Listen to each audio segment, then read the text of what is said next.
ഇവിടെ നിന്നാണല്ലോ ചിലര് അടുത്ത മുഖ്യമന്ത്രി ആരാകണം എന്ന് പറഞ്ഞ് നടക്കുന്നുണ്ടല്ലോ. യഥാർത്ഥത്തിൽ അവരവരുടെ സ്ഥിതിയെക്കുറിച്ചൊരു ധാരണ വേണ്ടേ?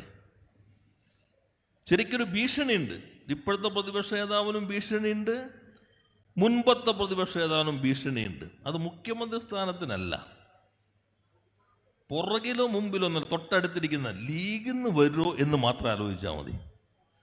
കാരണം നിങ്ങൾ നോക്കി, 2001 അവർ ജയിച്ചല്ലോ. നമുക്ക് ഏറ്റവും കുറവ് സീറ്റ് കിട്ടി, 40 സീറ്റേ കിട്ടിയുള്ളൂ. അന്ന് കോൺഗ്രസ് എത്ര സീറ്റുണ്ട് കേരളത്തിൽ? 63 സീറ്റ്. ലീഗിന് 16 സീറ്റ്.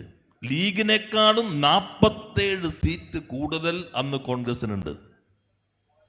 പിന്നെ നിങ്ങൾ വീണ്ടും അധികാരത്തിൽ വന്നു 2011. അപ്പൊ കോൺഗ്രസിന് എത്ര സീറ്റായി? 38 സീറ്റ്. ലീഗിന് 20 സീറ്റ്. ഇപ്പോ 63-16 ഭരണം നിന്ന 2001 നിന്ന് 10 കൊല്ലം കഴിഞ്ഞപ്പോ 63 നിന്ന് കോൺഗ്രസ് 38-ലേക്കായി, 16 നിന്ന് ലീഗ് 20-ലേക്കായി.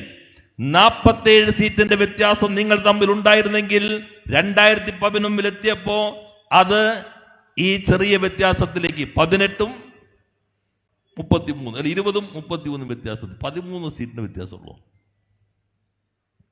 2016 സഖാ പിണറായി വീണ്ടും മുഖ്യമന്ത്രിയായി. അപ്പൊ എത്രയുണ്ട്? നിങ്ങൾക്ക് 4 സീറ്റിന്റെ വ്യത്യാസം. 22 കോൺഗ്രസ്, 18 ലീഗ്. ഇപ്പോഴോ 21 കോൺഗ്രസ്, 15 ലീഗ്. ഇപ്പോ ലീഗ് വലുതായതുകൊണ്ടല്ല, കോൺഗ്രസ് ചെറുതായതുകൊണ്ടാണ്. 63 നിന്ന് 38, 22, 21. ഇനിയിപ്പൊ നിങ്ങൾ എത്രയായിരിക്കുമെന്ന് ഓർത്തുകൊണ്ടിരുന്നോളണം.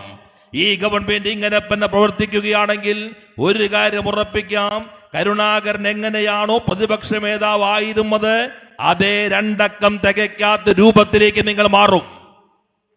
നിങ്ങൾ നിങ്ങളുടെ മുഖ്യമന്ത്രി കസേരയ്ക്ക് നോക്കണ്ട, മറ്റേ കസേര നോക്കിക്കോ. ഏത്? കോൺഗ്രസ്. പ്രതിപക്ഷത്തിന്റെ കസേര മറ്റാള് കൊണ്ടുപോ എന്നത് നോക്കിയിട്ടുള്ള കാര്യം നിങ്ങൾ നടത്തിക്കൊള്ളണം.